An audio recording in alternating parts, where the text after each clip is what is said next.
Hello, YouTube. This is Asatsu 5. This is a response to what you call it. I believe it is. I don't have a tripod or anything. This is a response to, I think it's Funko Tactical's Instagram post. They posted a short video of this woman spitting on this man, and then the man pushing her twice, which ended up pushing her off the bus.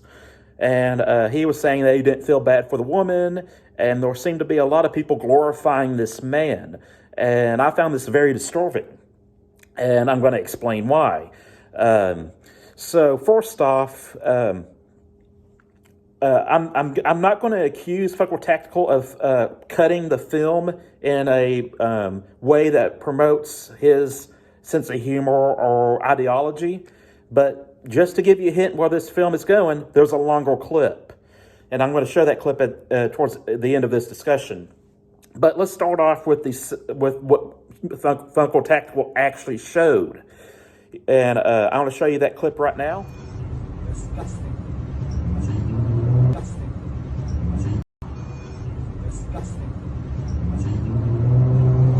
Hey, come on, man. Yo, chill, man. Chill. Hey, chill it. Oh my God. What we have here is a woman, for whatever reason we don't know at the moment, spitting on this man, and the man getting up and pushing her, and then chasing her towards the exit of the bus and pushing her off the bus. So we have one act of violence, spitting, versus two acts of violence, pushing. This is the problem that I have. To me, spitting, it is assault. And regardless if we're in a pandemic or not, the law looks at spitting the same now as they did in the 90s and they did in the 80s. And even though it's technically assault, it's more or less looked at as an insult, a very serious insult. And that's why when a woman, or not even a woman, if a man spits at a police officer, you generally don't see police officers drawing their guns and shooting or pulling out the batons. It pretty much never happens that way.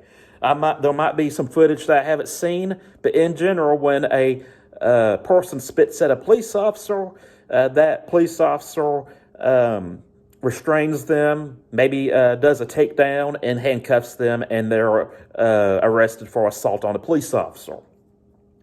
But in general, it's not deadly force when someone spits. Even though back in the 90s and 80s, there was AIDS, there was all the diseases that we have now minus COVID. And so you can actually say that this is biological warfare at this point because you're spitting. Or if you're throwing blood on someone, it's still assault, but it's not looked at the same way as me hitting someone. It doesn't seem, the law doesn't seem to look at them in the same sphere of things. So we have a woman spitting, and then we have a man who's continually pushing the fight.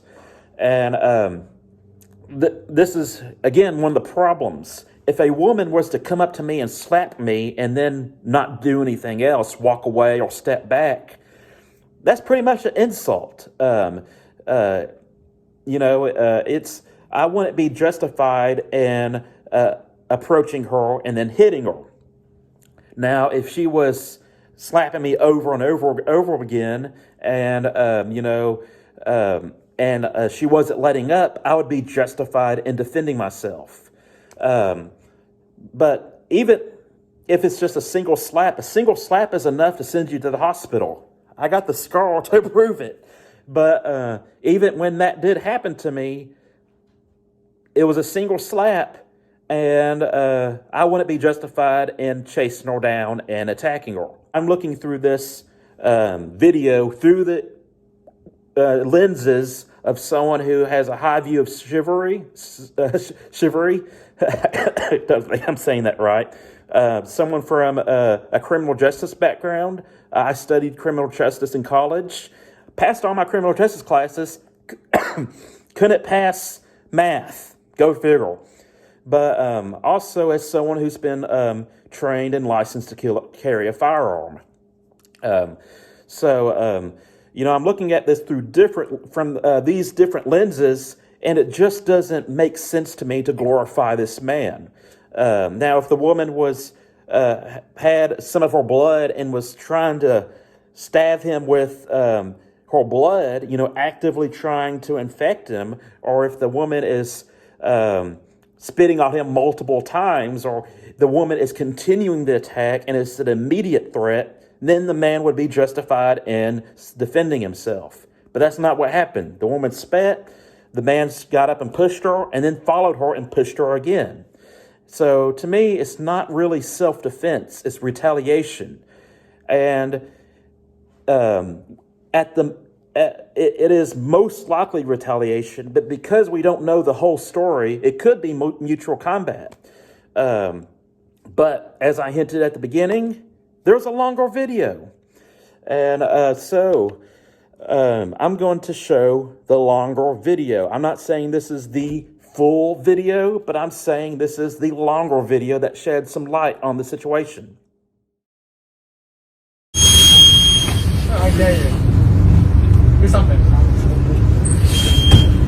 Oh, what are you gonna do? Yeah, nothing. Nothing's ready. What? What are you gonna do? What? Yeah, you're not doing anything.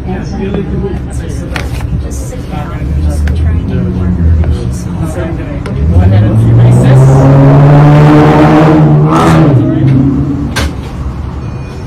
Disgusting. Hey, come on, man. Yo, chill. Chill. Hey, chill it. Oh my god. Oh my god, what's wrong with you? Spit on me.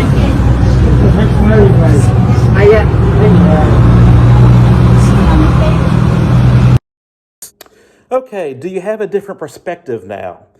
The man is actively calling her disgusting, saying, "What are you going to do? What are you going to do? You're not going to do anything." He threw his gauntlet down on the ground, and the woman picked up the gauntlet and slapped him with it, figuratively speaking, of course.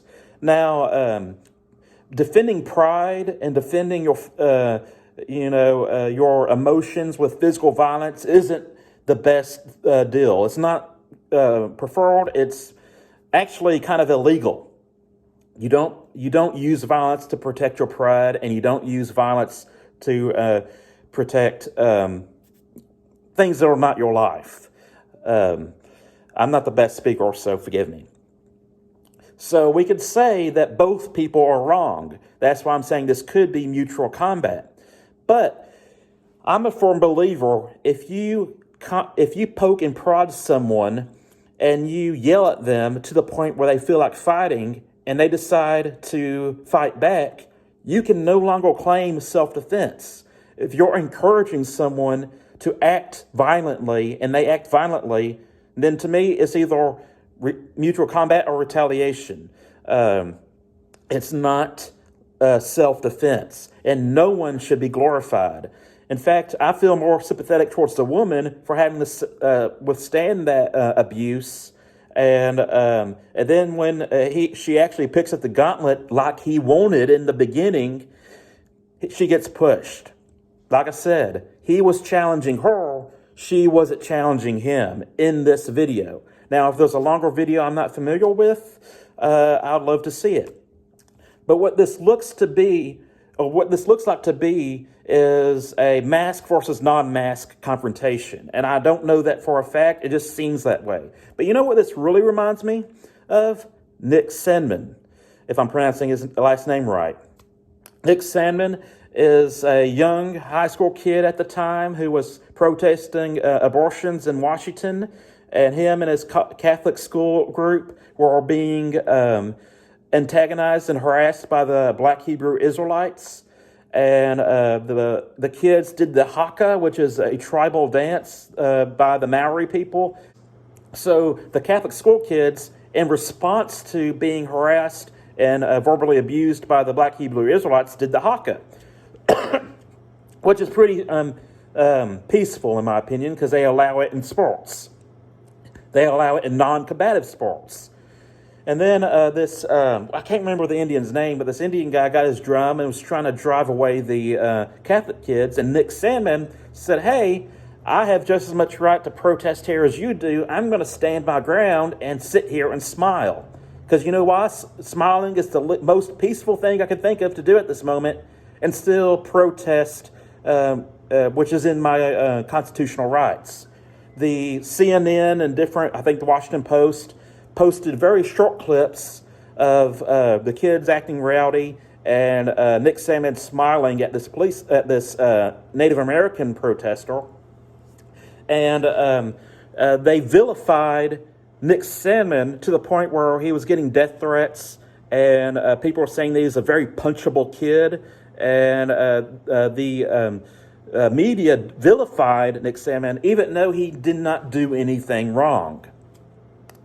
And all we had to do was watch the complete video, the longer video. But people didn't watch the longer video. They watched a short, bite-sized video that was being portrayed by the media. And that's what this really reminds me of. Funko Tactical showed this short video that he thought was amusing and funny, and he wanted to shame the woman for spitting, but it doesn't show the man harassing the woman in the beginning. So he's promoting what could very well be a lie, because with the video that he showed, it doesn't show the whole truth, and he's promoting that, and people are rallying behind this man who pushed this woman multiple times just because they saw a little bite-sized clip of something that they thought was wrong. They thought this woman had disciplinary problems and was never put in her place. I can very easily say the same can be said about the man. And the man, like I said, in the long video, threw down the gauntlet, challenged the woman, said, hey, what are you going to do? What are you going to do? You're disgusting. And the woman picked up the gauntlet. It is my personal opinion that both of them are wrong, but I think someone is more wrong than the other, and I think that's the man. And I think it's wrong to glorify this man and vilify this woman. At the end of the day, it was useless violence that never had needed to happen. And not only that, from what I can see, this woman did one thing. She picked up the gauntlet that was thrown because she was being harassed. And then the man got mad that she did what he wanted him to do, what he wanted her to do. And then they pushed her twice, knocking her off the bus. And we have video, if you watch the beginning of my clip, we have video of a man who was pushed off a bus and died. So it's possible this woman had COVID and could have infected this man, but it's just as easily possible for the man to push the woman off the bus, her landing on her head or her neck and dying. In fact, I think one's more likely than the other. Just because you get COVID doesn't mean you're going to die. I'm proof of that. But if you land on your neck wrong, those are very good situations you're going to be maimed or dead. So that's my big problem with this. And I'm not accusing Funko Tactical of purposely cutting up the video to promote his channel or anything. He could have picked up the video already cut from someone else. But he's being irresponsible if he's promoting a narrative that's not true. So that's my video, and that's my opinion. We should strive to avoid violence at all costs unless there is life at stake, unless someone's safety is at stake, and there is a impending continuous threat that needs to be stopped. Like I said, if you spit at me, and then that's it. There's no continuing threat. By me punching you doesn't make the spit go away. If you spit at me and walk off, I'm already infected. Me attacking you doesn't solve any problems other than trying to recover my pride. But if someone is actively trying to hurt you and they're not letting up, then hitting them, stabbing them, spraying them with pepper spray, shooting them does solve a problem. You get my point? It stops the threat. But he didn't stop the threat. He became the threat. So that's it. I'm a Satsu 5, and I'm out.